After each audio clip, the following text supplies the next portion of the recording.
Bingo Blitz rules.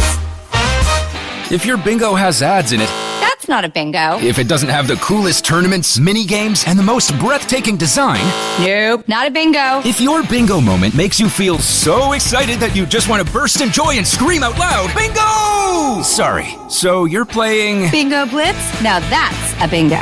Go for a world of excitement with Bingo Blitz, the #1 free bingo game. Download Bingo Blitz and play for free. Now that's a bingo. Hi, I'm Jennifer, a co-founder of the Go Kid Go network. At Go Kid Go, putting kids first is at the heart of every show that we produce. That's why we're so excited to introduce a brand new show to our network called The Search for the Silver Lining, a fantasy adventure series about a spirited young girl named Isla who time travels to the mythical land of Camelot.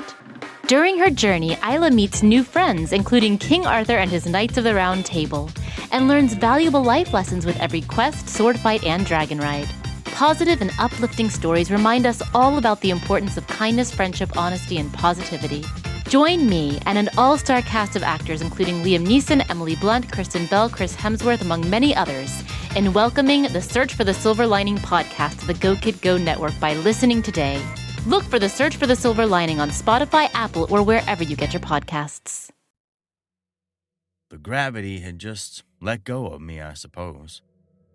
Like a pulse from the infinite dark of a black hole, there's a pocket of folks living in a miniature holler between two medium-sized hills just off the highway in southern New Jersey. You get there, and there you stay. Until you leave. Which most people don't. Some folks do, I guess, and they probably don't wind up there again. After what I've seen and heard and done, you might wonder how nobody comes to snatch you up after you're gone. The folk there ain't afraid that you'll send the authorities or anything because you've walked in their shoes and left some strange tracks along the way. Besides, I wonder if the place isn't cloaked by some means or other, making it invisible for people to find on purpose. Ever look up at the sky and try to look directly at a star, only to find that it's not visible when you do? You can only see it out of the corner of your eye, when that ancient twinkling pinprick is searching in the dark part of your vision to make itself seen. Then you look back and poof. I was living on my own, doing vagabond jobs to make ends meet. They met on occasion. The ends, I mean. I was fresh out of family and friends and wasn't working this particular week. So one afternoon, I headed down the highway to shop at a farmer's market I knew of way down south. The chickens were big as turkeys, and the turkeys were goddamn dinosaurs. Free range and juicy they were, and cheap. Per pound, they were good eating for the money, and worth the drive down 295. Drinking coffee, smoking a cigarette, and reading a map while I drove with my knees, I reconnoitered a back road that appeared to be a shortcut to the delicious meats I'd been craving. The rain was fairly biblical that afternoon, as I recall. My wipers were flip-flapping across the windshield. I cranked the radio to cover the noise of all that storm. Then, like a nightmare sequence in a film, the music started to slow down and sound all sickly. The wipers slowed down too, and everything went all weird, like I was sitting inside a car-shaped snow globe full of hand sanitizer. The gauges wound down as my car drifted off to a stall. I steered it over to the side of the road so I could check for any call boxes or payphones nearby. I hadn't been able to afford my first cellular device yet, so finding telephones on the roadside was inside my bones.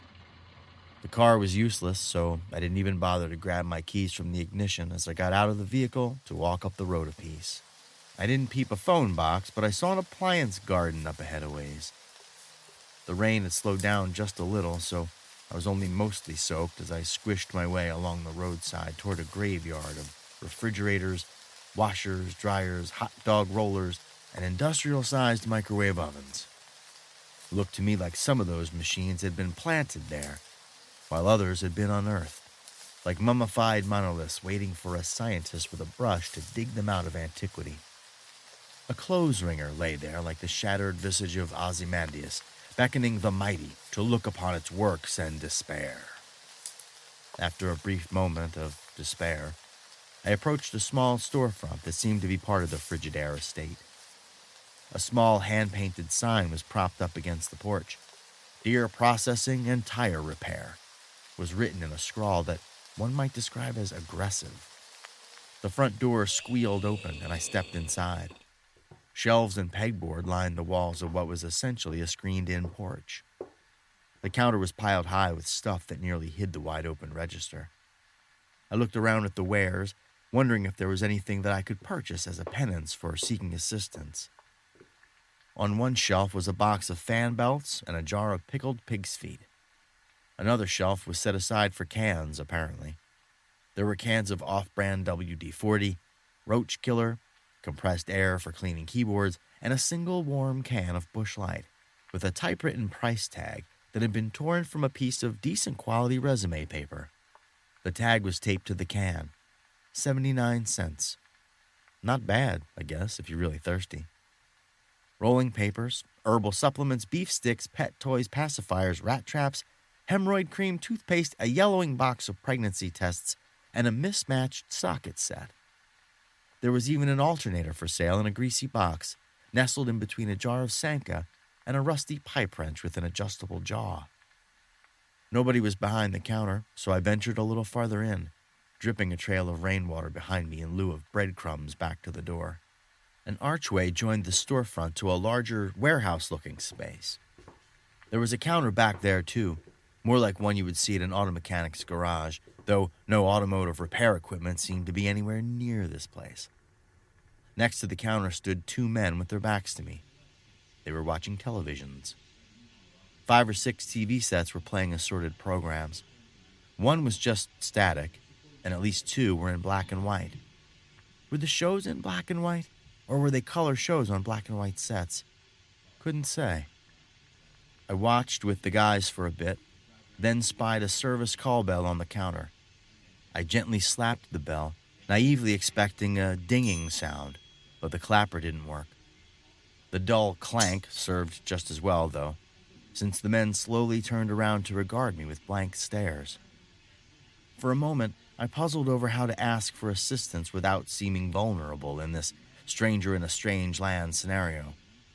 But in the end, I laid myself bare with the most honest declaration that could have fallen from my lips. I need a gas station and a cash machine. The men looked at each other, then back at me. The guy on the right was wearing coral-colored coach's shorts and a members-only jacket over a bare chest. He shrugged.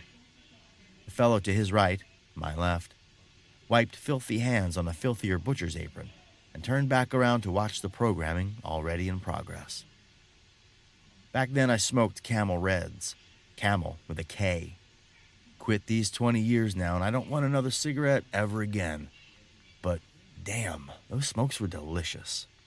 Can cigarettes be delicious? In any event, I reached into my pocket to pull out a smoke. It promptly disintegrated, having been soaked by the rain. Members only tossed me his soft pack of Pall Mall unfiltered. Together, we killed the pack while watching whatever it was that we were watching. The relative silence was broken by the yowling of the shop door being opened in the front room. I went back to the storefront area to find an elderly lady at the counter, waving the can of Busch Light and a $1 bill in the general direction of the cash register. In the till were 3 $100 bills and 2 quarters. I took the dollar from the old woman and placed it in the register. I tossed the 2 quarters on the counter, and she left without either of us saying a word. Behind the counter, I found a fresh pack of Pall Malls, so I took it back to members only guy, and we smoked and watched into the night. And there I stayed. Time passed, or it didn't. I took up residence on the floor next to the deer fridge. The floor of the warehouse was mostly concrete, like a garage, but there was an irregularly shaped patch of linoleum over by the salad spitter. It looked like someone had murdered a kitchen on that spot, but never bothered to clean up the crime scene. Most days I watched TVs and operated the register when someone upset the door to come in and buy something.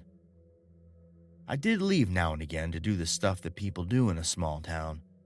I would buy food that wasn't pickled pig's feet, and beverages that weren't warm Busch Light. I dabbled in spirituality at this really sick church, but reptile handling wasn't my thing. I became aware of an undercurrent of stranger danger that had folks on edge when new people came through town. I could tell that they weren't welcome, and was pretty sure that most of them were probably killed by the townies. Which begs the question, why was I still alive? Maybe it was my admission of the naked truth when I first entered that shop. Maybe it was because I knew how to make change. Either way, I'd become a local, I suppose. Life in that place was as slow and quiet as you please.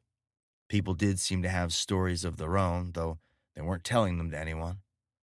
I interacted from time to time when I went to this place and that. There was a dilapidated theater about 2 blocks away from our shop.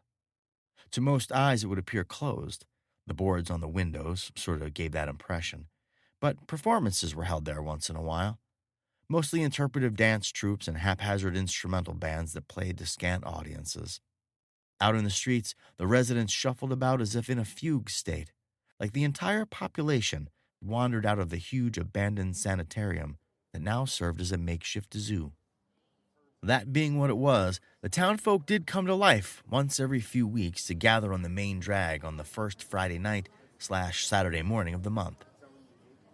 The general store was an open-air flea market of sorts that popped up on those Friday nights. All kinds of goods were on display on card tables and snack trays along the strip. You could buy wedding rings, dress socks, hair pieces, dog collars, wallets, bike tires, and any other number of worldly possessions that someone might no longer be in need of. There were makeshift cocktail bars and tents into which one could slip for a game of Chase the Dragon. The festival lasted into the night and part of the morning.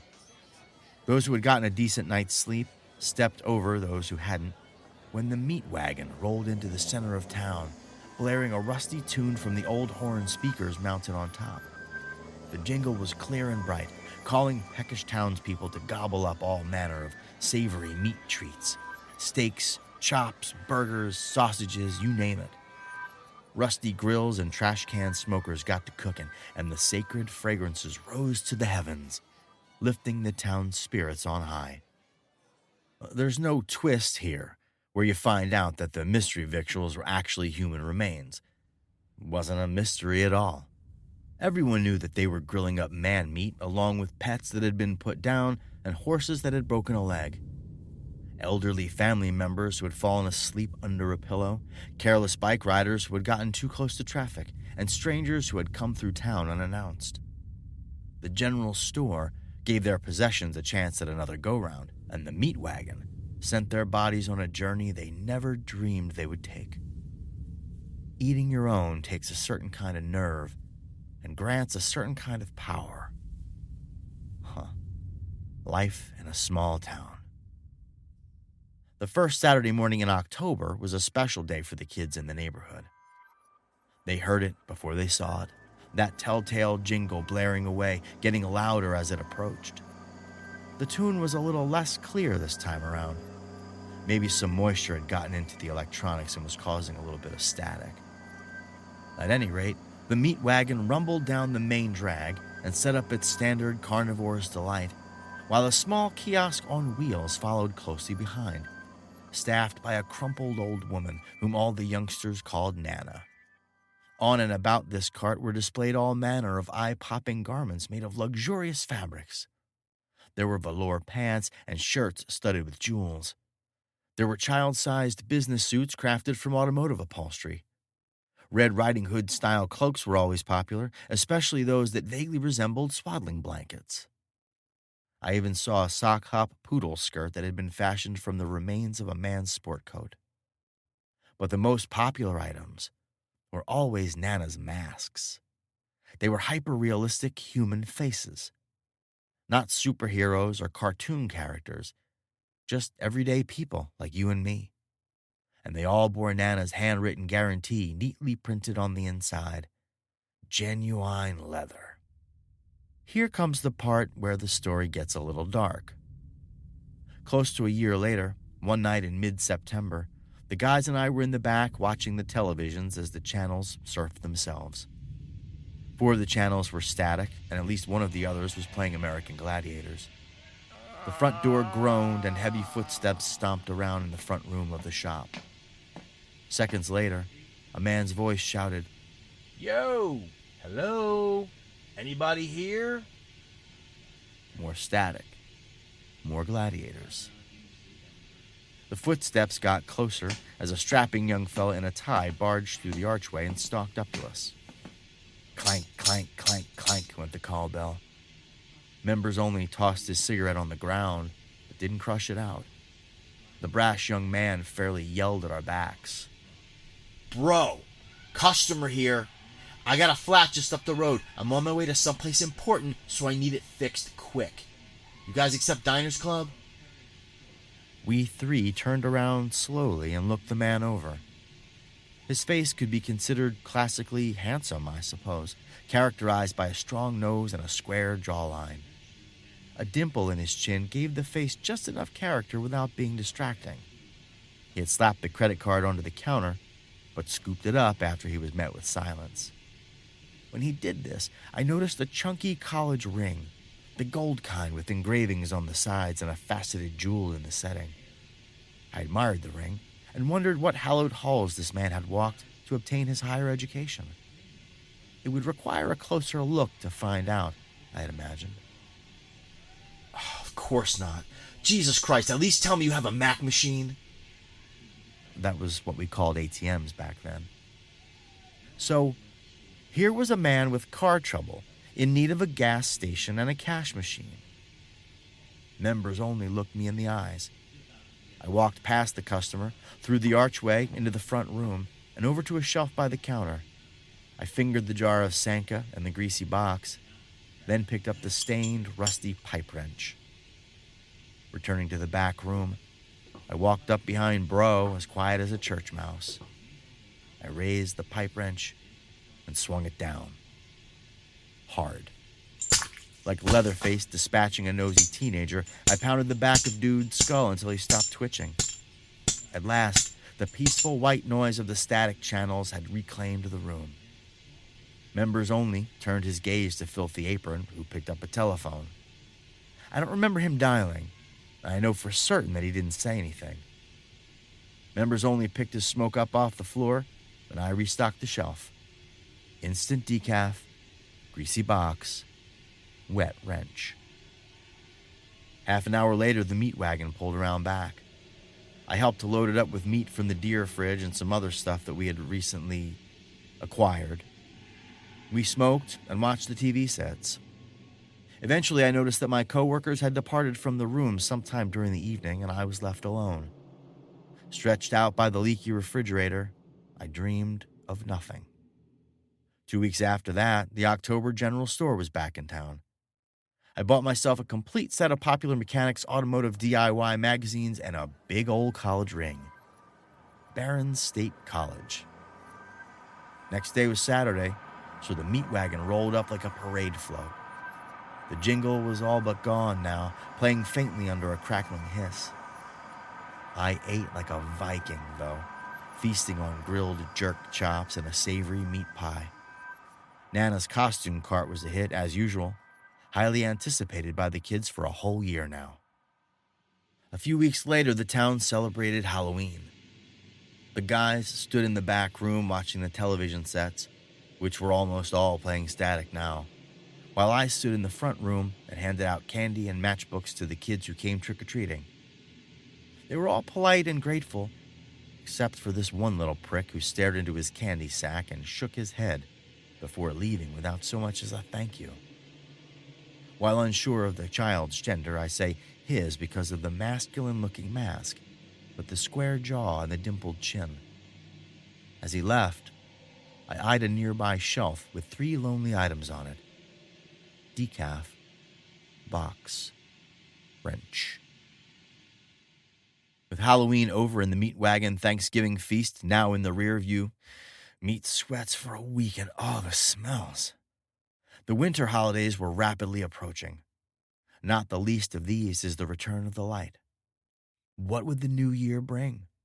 Now that every single television set in the back room was tuned exclusively to static, Voices within the white noise spoke of change. They revealed things to me and offered some welcome advice. I shuffled among the town's residents until the Meat Wagon's final trip of the year. There was no tune left to hear, just the crispy wash of all the frequencies, all at once. I ate and drank and picked up a few trinkets, but change was on the winter wind.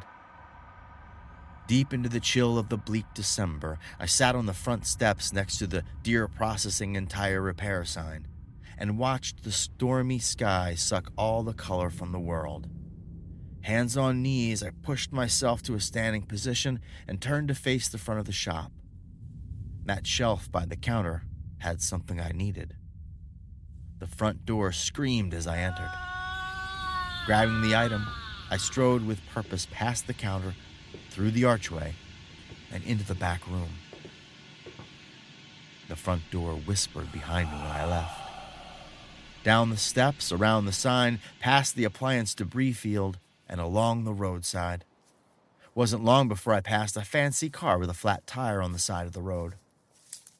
Shortly thereafter, I came upon another car that had seemingly been there for years. Opening the hood was weird. You had to know the trick, which I did. Beside me, I placed the few items I had taken from the shop. A patchwork socket set, the Popular Mechanics magazines, and the grimy box that had been sitting between the Sanka and the murder wrench. After disconnecting the battery and some other wires, fiddling with a tensioner pulley and loosening a few bolts, I was halfway there. I removed the alternator from the soiled box and installed it where the dead one had been. Droplets, then sheets of freezing rain abandoned the colorless sky and plummeted to a splashy demise as I reconnected the battery. I turned the key that had been left in the ignition. The car had no business starting up, but it cranked to life just the same. A quick K-turn and I was on the road back to the world that most folks recognize. I don't know exactly how long I was away, but I reckon it was nigh on 3 years. That was just before the World Wide Web had taken hold, and since I was living mostly off the grid anyways, it wasn't too tough to start over, as it were. A few menial jobs in shops and stores led to more steady ones, and eventually some sales leadership and middle management opportunities. Turns out that retail was sort of my calling. I'm a functioning member of polite society and pretty popular on 2 or 3 of those internet dating sites. Hit me up, ladies. I'm eligible. In fact, I've been thinking about going back to school. A degree from Barron State College would go nicely with this really sweet ring. Naturally, you won't find that back street on any New Jersey road, Alice. I looked a few times, but it's best not to check too closely. I don't lose sleep over my time spent in that weird little hamlet, partly because I switched to decaf coffee, but mainly because I found something soothing that puts me under every night. The interstellar soup of radio waves that play out as static on a television that seemingly has nothing else to broadcast.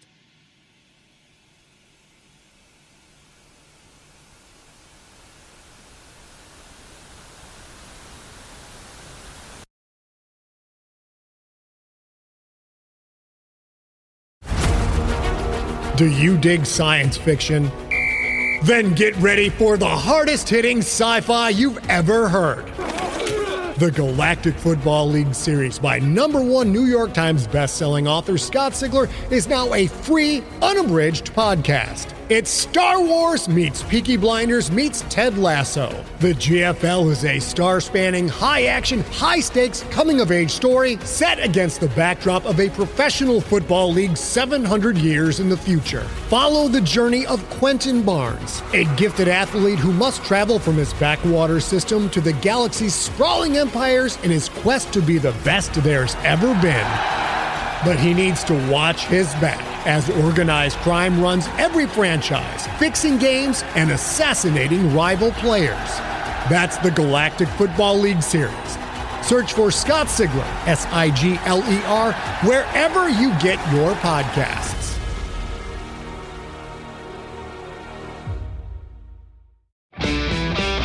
Hi, this is Rob Benedict. And I am Richard Spate. We were both on a little show you might know called Supernatural. It had a pretty good run, 15 seasons, 327 episodes.